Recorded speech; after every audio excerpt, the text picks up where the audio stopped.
New post-war Old Dutch cleanser, famous for chasing dirt, presents Nick Carter, famous for chasing crime.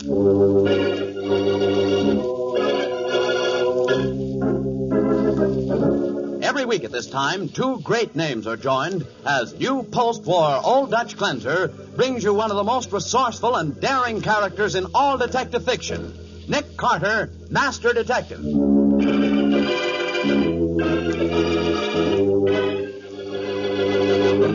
Patsy, this case has been solved. How, Nick? By a talking typewriter. What? Did you say a talking typewriter? Yes, Patsy, I did. What's more, this typewriter talked about murder. Ladies, when you're pressed for time these busy days before New Year's, simply do this. Use new post-war Old Dutch cleanser made with activated seismotite in all your cleaning. Notice how amazingly fast new post-war Old Dutch cuts grease. Wonder at its new miracle-like speed as activated seismotite cleans away dirt and stains in hard or soft water. Thrill to a new, almost effortless ease in cleaning with new post-war Old Dutch. Thanks to activated seismotite, it cleans, polishes with a smooth, gliding action that means less work, less rubbing. So tomorrow morning, get 2 packages of new post-war Old Dutch cleanser made with activated seismotite. See for yourself if it doesn't clean faster and easier than any cleanser you've ever used. Now for the case of the missing street. Today's adventure starring Lon Clark as Nick Carter, brought to you by new post-war Old Dutch cleanser. A pretty girl named Jean White rushes up the rickety stairs of an ancient office building in the older part of town. She pushes open the door marked Wallace White, Contractor, and enters. Wally! Wally, I'm here. Oh, come in, sis, come in. Here, take a look at this. Take a look at what? My gosh, when you phoned me to rush over, it sounds as if you'd finally got a contract. I have, Jean, I have. I'm sure of it. Oh, Wally, after all these months, I can't believe it. Oh, so you didn't think Wallace White Private First Class could turn into Wallace White Contractor, eh? Well, here's my first job, sis. Oh, that's great. The Cosmopolis Company's building a 10-story garage down on the northwest corner of 9th Avenue and 9th Street. Here's the architect's set of blueprints. But how did you get them? Well, they asked me to submit a bid, so I sent for them, and I submitted a bid that's got to be the lowest. I can't lose. Oh, Wally, that's wonderful. Hey, wait a minute. Since when are they tearing down the movie house? What movie house? The one on the northwest corner of 9th Avenue and 9th Street. Oh, you're crazy. There isn't a movie house there. That's an empty lot. Oh, no, it isn't. Remember, I lived in Greenwich Village when I first came to town, when I roomed with Patsy Bowen. The girl who works for Nick Carter? Yeah, that's right. And there's a movie house right where this garage is supposed to go up. I know that. Now, wait a minute. I know the village, too. It's a vacant lot. It is not. The vacant lot is at 10th Street. The movie house is at 10th Street. All right, wise guy. Come on down to the village and I'll prove you're wrong.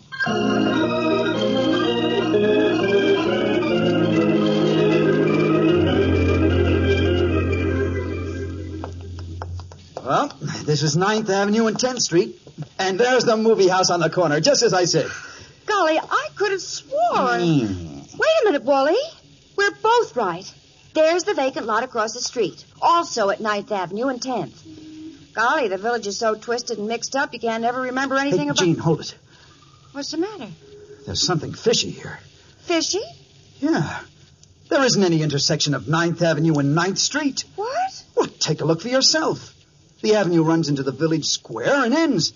What, and 9th Street is below the square. It doesn't even come close to the avenue. But the blueprints say... Yeah. It says that a garage is going to be built on imaginary land. But there just isn't any such street corner. I don't understand, Wally.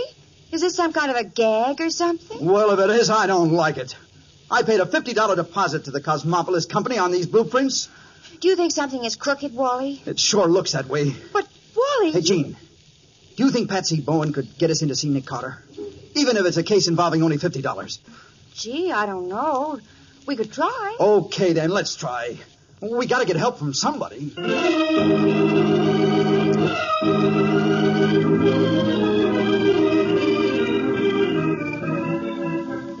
In the first place, Mr. White, there's no such thing as a case too small for me to investigate. Understand that? But I can't pay him, Mr. Carter. You see, Wally hasn't earned much money since he's been out of the Army. He's trying to get started in the contracting business. Miss White, I don't charge folks I want to help if they can't afford to pay. Oh, Mr. Carter, you're you're... Excuse me, but I've got to do this. Hey! What's the idea of kissing my boss? There. Miss White. I just had to show you my gratitude. Well, we'll enter that on a new file card marked Wallace. Fee, 1 kiss, paid in advance. And that's a fee it'll be a pleasure to earn. That is what I call an ambiguous crack. All right, then. Suppose we skip it. You know, White, if the Cosmopolis Company's in the racket I think it is, it'll be a pleasure to smash it. What racket do you think that is, Mr. Carter? Well, I figure they've sent out blueprints to contractors all over this part of the country. And those blueprints are for buildings no one ever intends to build. But I paid a $50 deposit for those plans. And the crooks you paid your money to have no intention of returning it. Why, those dirty... They don't care what you do with the blueprints. Cost them only a few cents. You multiply $50 by a couple of 100 gullible contractors, and you have quite a racket. A racket which is repeated in city after city. Well, Nick, what are you going to do about it? First thing, Patsy, is that we're going down to the mailing address of the Cosmopolis Company. They're legitimate? Okay. They're not? Yes. Then I'm going to earn that kiss. Oh,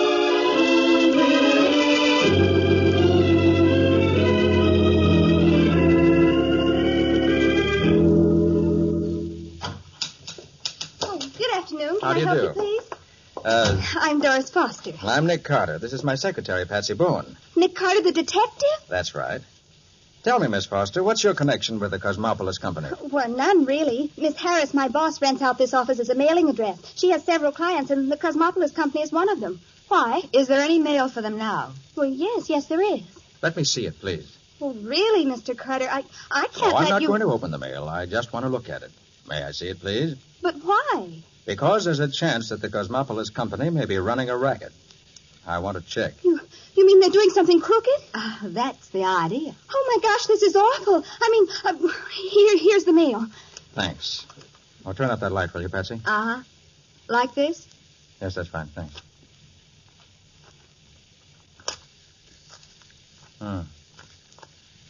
11 letters here. With a strong light behind them, it looks as though each one contains a check or money order. I guess that's all the proof we need, Patsy. Well, how is that proof, Nick? Wally White isn't the only contractor in the world. True enough, but a legitimate firm wouldn't be requesting construction bids from so many different contractors. This is a racket, all right. Oh. And you're right in the middle, Miss Foster. Oh, now, listen, Mr. Carter, I've only worked here for a few weeks. I don't know Who picks anything... up the mail for Cosmopolis? A man named Nixon. You know anything about this Nixon? His address? How to get in touch with him? No, but he usually comes in every afternoon. What time? Well, any time. All right. We won't trouble you anymore, Miss Foster. But we'll certainly trouble that Mr. Nixon when he comes in. Oh, Miss Foster, when Nixon comes in, give him this mail. But be careful not to say anything about me. Understand? Oh, yes, Mr. Carter. All right. Come on, Patsy. Huh. Looks as if I'm not going to earn that kiss after all. Gene White will have to give it to Uncle Sam.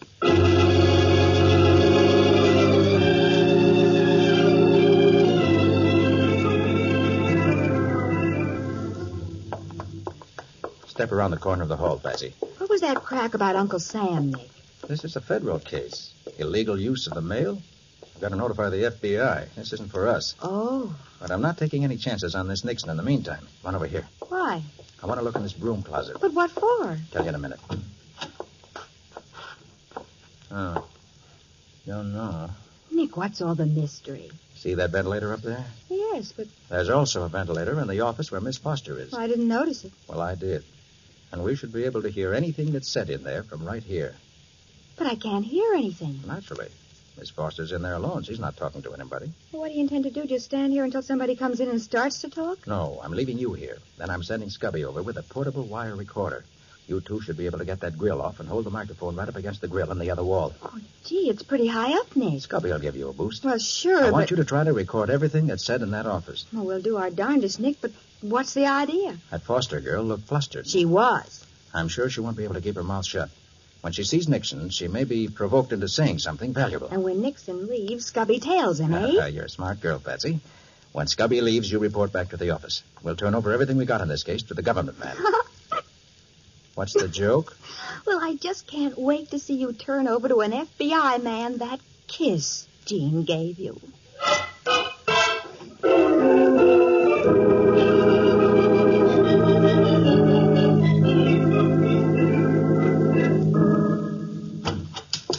Hello, Doris.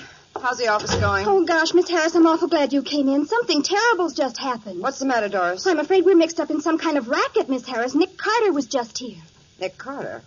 What did he want? He was doing some investigating for a man named Wally White. Mr. Carter said those Cosmopolis people are some kind of crooks. Oh, is that so? And I think Mr. Carter's going to wait until Mr. Nixon calls for his mail and then do something to him. Now, take it easy, Doris. If that Nixon is a crook, I'll get rid of him fast enough. Oh, gosh, Miss Harris, it's got me so upset I Look, can't... Doris, why don't you take the rest of the day off?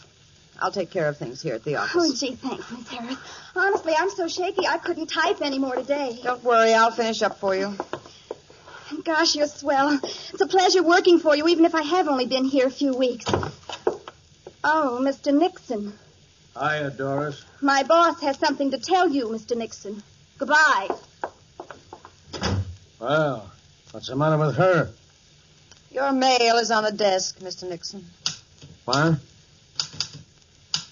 Oh, yeah. Thanks. I'll trouble you to take your mail out of here. And take yourself, too. What are you talking about? Never mind what I'm talking about. Just understand that I'm severing relations with your company as of today. I don't want anything more to do with you, Mr. Nixon, or the Cosmopolis Company. Okay. I don't know why you're sore at me all of a sudden, but it's okay with me. You ain't the only public steno in this city. Quite right, Mr. Nixon. Goodbye.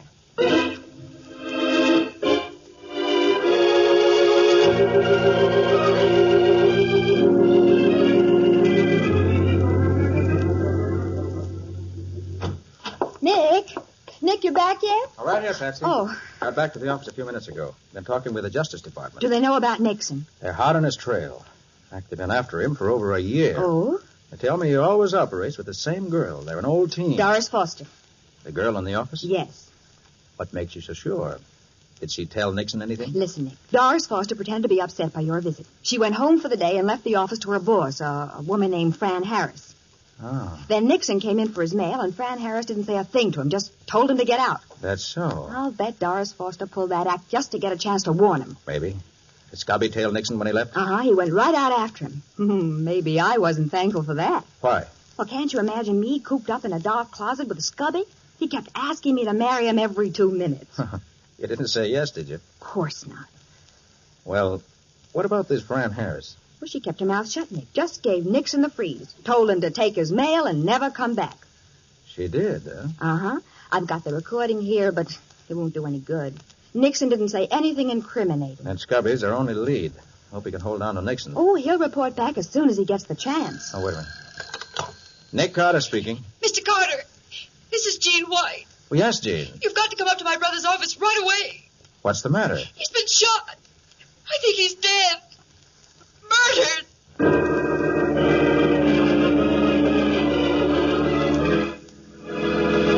Nick and Patsy leave the office at a run, jump into Nick's convertible, and drive swiftly toward Wallace White's office.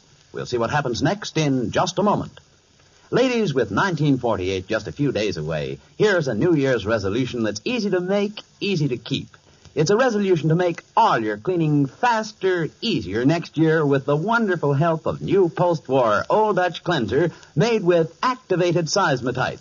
The very first time you try new post-war Old Dutch, you'll be amazed at its new miracle-like speed as activated seismotite cleans away both dirt and stains. And you'll thrill to the new, almost effortless ease activated seismotite gives new post-war Old Dutch. It cleans, polishes with a new gliding action that means less work, less rubbing for you. So for faster, easier cleaning in 1948, get new post-war Old Dutch cleanser made with activated seismotite tomorrow. It's at your dealers now in the same familiar package. Now back to the case of the missing street. Today's adventure with Nick Carter, brought to you by new post-war Old Dutch cleanser. In Wallace White's office, Nick examines the body on the floor while Jean pours out her story. We were just sitting here, Mr. Carter, talking about that missing street and wondering whether you'd get Wally's money back. Oh, easy, Jean. Then all of a sudden there was a shot through the glass panel in the door, and Wally just slumped out of his chair. I called you right away. It's a good thing you did, Jean. Wally's badly hurt, but he isn't dead. Oh, thank heaven. Bullet through the lung. Missed his heart by a fraction of an inch, I think. Patsy, get on the phone and get an ambulance here, fast. Right, Nick. I can't understand it, Mr. Carter. Neither can I, Jean. This attempted murder doesn't make sense. True enough, Wally made the move that uncovered Nixon's blueprint racket. It's true that Nixon can get about 7 years in the federal penitentiary if he's caught, but that doesn't add up to murder. It just doesn't make sense. The ambulance is coming, Nick. Oh, good. What the blazes happened to Scubby? He was on Nixon's tail. How'd he let him shoot Wally? Well, maybe he just waited downstairs when Nixon came up here. Oh, he couldn't be that stupid. You explained to him about the case, didn't you? Well, of course I did, Nick. And he knew that this was Wally's address. Of course, he'd follow Nixon up the stairs to see what he was after. Well, that's right. Well, we'll hold on here until the ambulance takes over. Then we'll hustle back to the office and see whether we can find Scubby. I want to hear what he's got to say. Oh, wait a minute, Nick. You said this was a federal case. It isn't our business. The mail fraud part isn't, and we'll bow out on that. But attempted murder is something else, Patsy. That's always my business.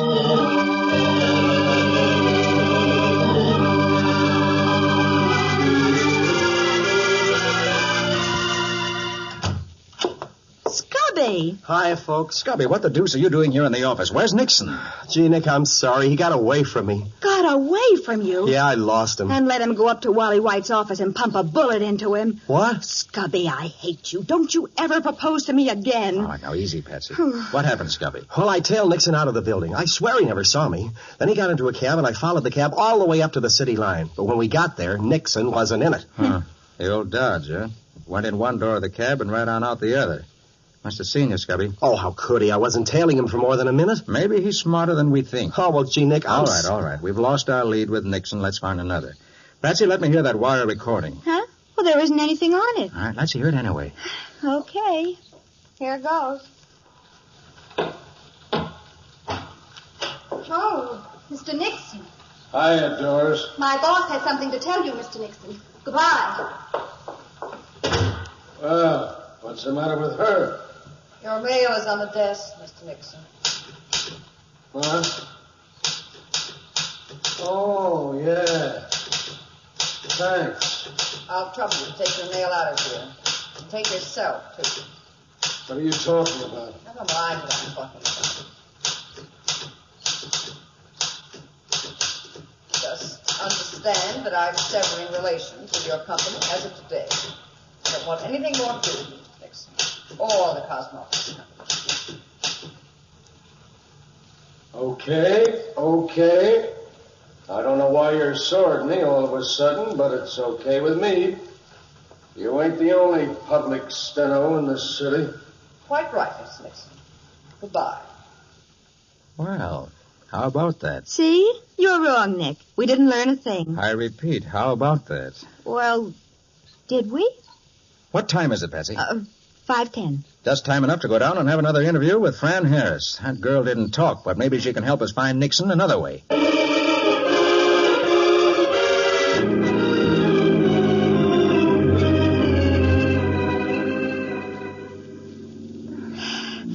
I hope we're in time, Nick. I think we are. Well, what now, Nick?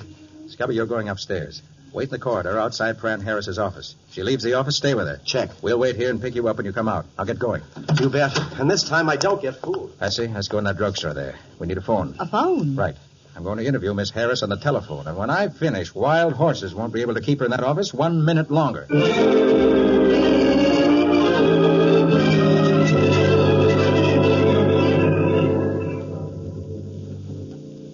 One cheeseburger on toast. All right, come on in the booth, Patsy. It'll be pretty crowded. Oh, I don't mind. Okay, come on. Huh? One cheeseburger.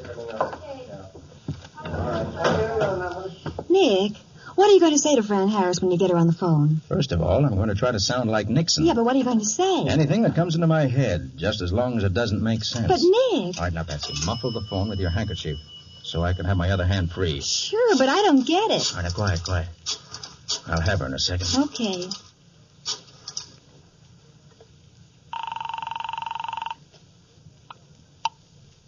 Hello. Oh, hello, Miss Harris. Yes, who's this? This is the Craniston Franisetto Company calling the time of day. Is this the Corpus of Excellence? What's that? Hey, why the double talk? Get quiet, Patsy. I don't think you do you, Miss Harris? Well, please understand the way it means, released. I'm going to say it again the twice time when you went inside the office. You did. You didn't get that? And he did. I'm afraid I don't understand. Well, I wouldn't if I weren't the type that you. It's perfectly ridiculous. Isn't the time I went in there? We should at least because listening is understanding, which is a sensible way, isn't it? You have the wrong number. Goodbye. Ah, she hung up. Nick, what were you tapping your ring against the phone for all the time you were talking? That was part of the interview. Come on. Fran Harris will be shooting out of her office any minute, and we've got to be in the car ready to follow her.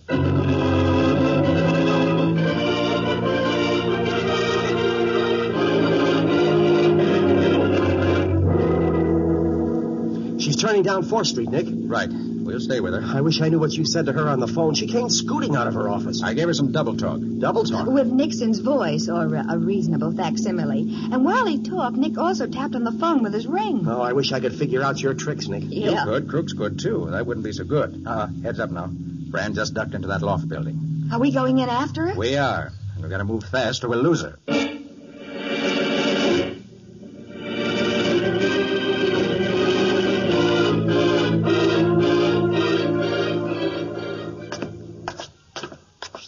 I can hear her, Nick. She's still running up the stairs ahead of us. Probably headed for the top floor. Well, what's she got to do with Nixon and Doris Foster? You'll find out. Is she sore because they were using her office for their racket? All right, let's keep extra quiet, please. Top floor coming up. You think Nixon's inside that loft? I hope so. But what do we do? A simple thing. Just knock on the door and go in. After we're inside, we'll take him. Well, suppose he puts up a fight. Don't forget what he did to Wally White. I'm not forgetting Wally White. But, Nick, you can't. All right now. Stop here. Okay. Nixon, open up. Open up, Nixon. I want to talk to you. Oh, watch out! Get down, quick. Get down. I was wrong. There's going to be a fight. And maybe another murder.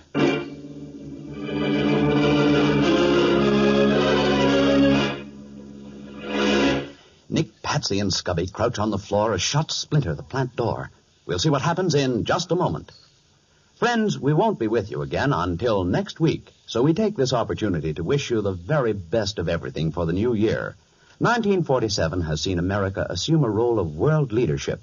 The poor and oppressed peoples in many lands look to us in the years ahead for strength and guidance. So let us set the example by welcoming the coming year with faith and optimism, confident that we can lead the world on the paths of peace and righteousness. The makers of new post-war Old Dutch Cleanser and the entire cast of Nick Carter all join me in wishing you a very happy, very prosperous new year. Now for the conclusion of the case of the missing street, brought to you by new post-war Old Dutch Cleanser. Outside the door of the blueprint plant, Nick, Patsy, and Scubby hug the floor as bullets smash through the door over their heads.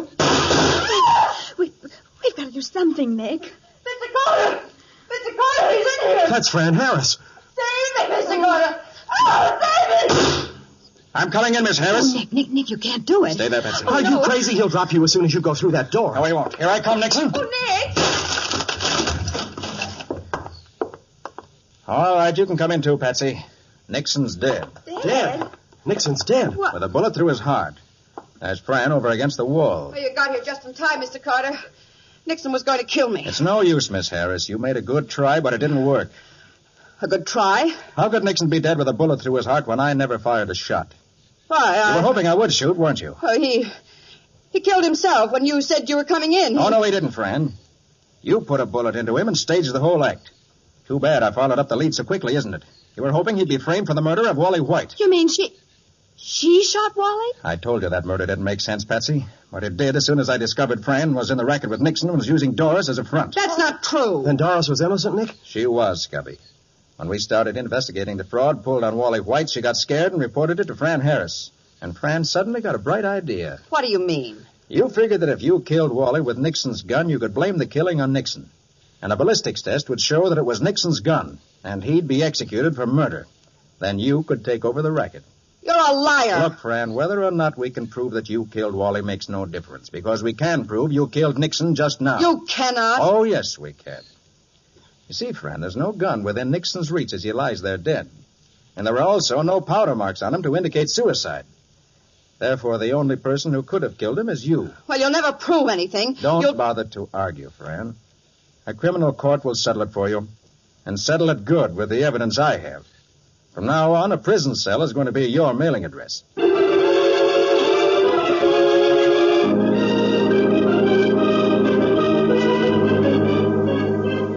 Nick, there are a couple of points. About what, Patsy? Well, you say Fran Harris and Nixon worked this racket together. That's right. Then you mean that whenever Nixon started this racket in a new city, Fran went on ahead and rented an office so he could have a mailing address? Sure.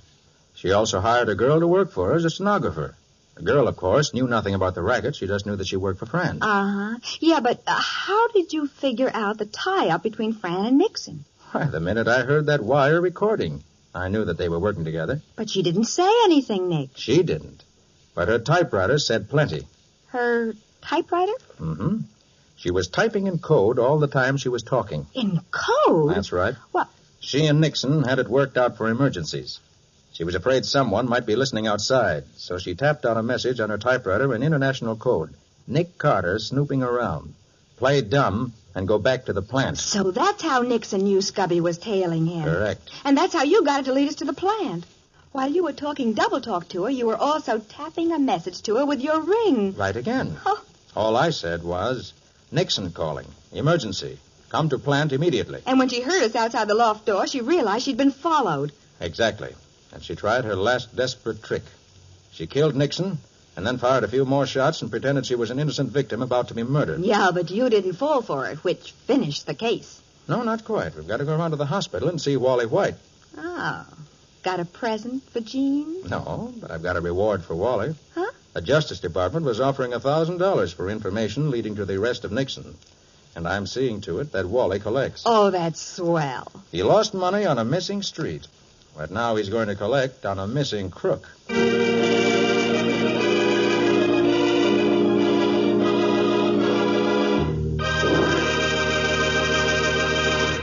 Nick, how about a hint or two on what new post-war Old Dutch cleanser has in store for us next week? Well, Bob, the only thing I can tell you is something I'm afraid you won't believe. Well, if you say it, well, I'll believe it. Go on and tell me. Okay, then. It's the story of a man who was shot and killed by a stained glass window. Killed by a... Oh, now, Nick, wait a minute. Oh, well, Bob, you can't say Nick didn't warn you. But that sounds absolutely crazy. What do you call the story, Nick? I call it The Case of the Devil's Left Eye.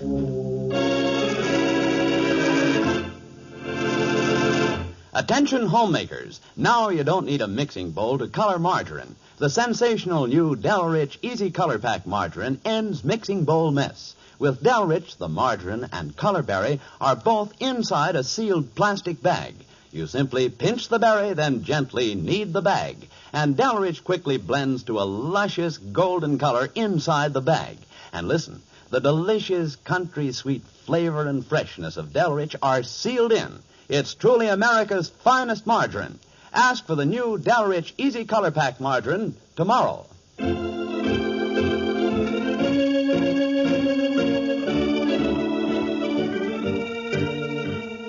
Nick Carter, Master Detective, is presented each week at this time by the Cudahy Packing Company. It is produced and directed by Jock McGregor and is copyrighted by Street and Smith Publications Incorporated.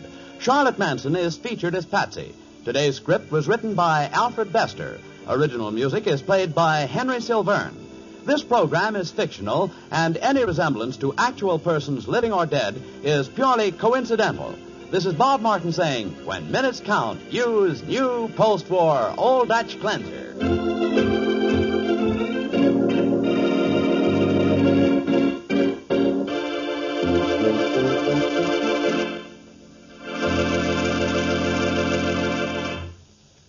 This is the Mutual Broadcasting System.